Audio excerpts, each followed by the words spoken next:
स्नाजी surgeon की ओर से बेली और लव को उजागर करने के एक और एपिसोड में आपका स्वागत है। आज हम एक ऐसे विषय पर ध्यान केंद्रित कर रहे हैं जो मिलता तो कम है लेकिन हम सर्जन्स के लिए जानना बेहद ज़रूरी है। पुरुष स्तन कैंसर। बिल्कुल, ये सारी स्तन कैंसर का आप मान लीजिए 0.5% से भी कम है, काफ़ी रेयर है। हाँ, काफ़ी रेयर। पर इसकी गंभीरता और इसके जो ट्रीटमेंट प्रिंसिपल्स है वो समझना प्रैक्टिस के लिए ज़रूरी है। तो आज इसी पर ज़रा गहराई से बात करेंगे, इसके प्रेजेंटेशन से लेकर निदान और ट्रीटमेंट तक। ठीक है, तो शुरुआत करते हैं कि मरीज आमतौर पर हमारे पास आते कैसे हैं, क्या लेकर आते हैं। Clinical presentation. देखिए, सबसे कॉमन जो प्रेजेंटेशन है वो है एक गांठ। दर्द रहित गांठ अक्सर निप्पल के ठीक नीचे होती है, मतलब सबएरियोलर एरिया में। दर्द रहित होने से लोग शायद देर भी कर देते होंगे आने में। हाँ, ये एक समस्या है। दर्द नहीं होता तो मरीज कई बार ध्यान नहीं देते या उसे नज़रअंदाज कर देते हैं।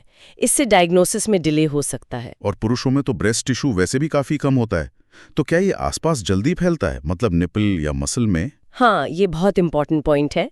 क्योंकि टिश्यू बहुत कम है तो ट्यूमर का जो फैलाव है वो निपल एरियोलर कॉम्प्लेक्स और नीचे जो मसल है पेक्टोरालिस मेजर, हाँ, पेक्टोरालिस मेजर, उसमें इन्वॉल्वमेंट जल्दी हो जाता है। इससे स्टेज बढ़ जाती है और फिर ट्रीटमेंट प्लान पर सीधा असर पड़ता है। कभी-कभी स्किन अल्सरेशन या निपल रिट्रैक्शन भी मिल सकता है। प्रेजेंटेशन तो समझ आ गया, अब कंफर्म कैसे करते हैं? डायग्नोसिस के लिए तो देखिए, गोल्ड स्टैंडर्ड बायोप्सी ही है, टिश्यू निकालना ही पड़ेगा। मैमोग्राफी, अल्ट्रासाउंड, उनका कोई रोल? हाँ, वो सहायक होते हैं।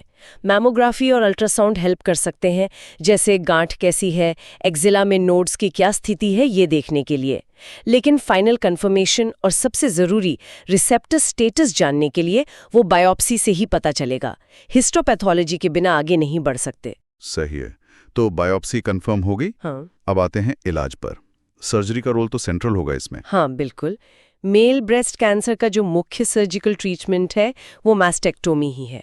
पूरा ब्रेस्ट टिश्यू हटाया जाता है। और इसमें मार्जिन का क्या ध्यान रखना होता है? मार्जिन बहुत ज़रूरी है। कोशिश ये रहती है कि ट्यूमर के चारों तरफ कम से कम 2 सेंटीमीटर का हेल्दी टिश्यू मार्जिन मिले, ताकि लोकल रेकरेंस का रिस्क कम हो। और वो पेक्टोरालिस मेजर मसल की जो बात हुई थी, अगर वो इन्वॉल्व्ड है तो? अगर ऐसा लगता है कि ट्यूमर मसल से चिपका है या उसमें घुस रहा है, तो फिर मैस्टेक्टोमी के साथ साथ उस मसल का जो प्रभावित हिस्सा है उसे भी निकालना पड़ता है।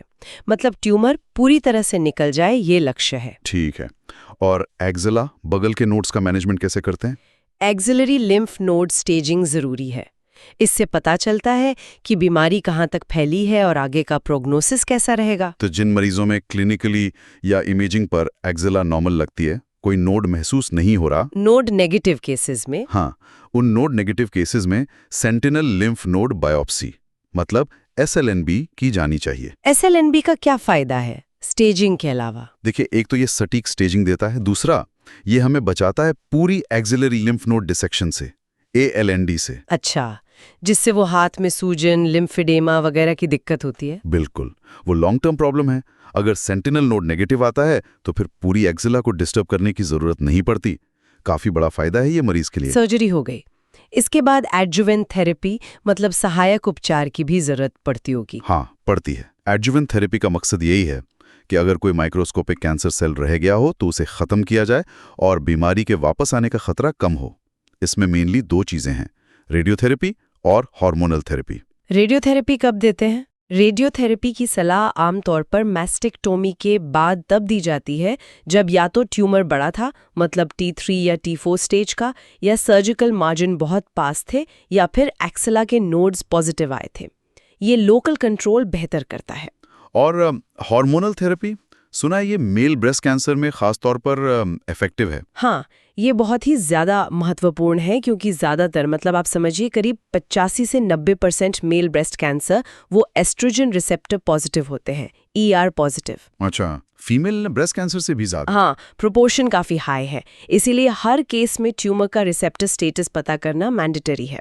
और अगर ट्यूमर ER पॉजिटिव है तो फिर स्टैंडर्ड ट्रीटमेंट है टैमॉक्सिफेन।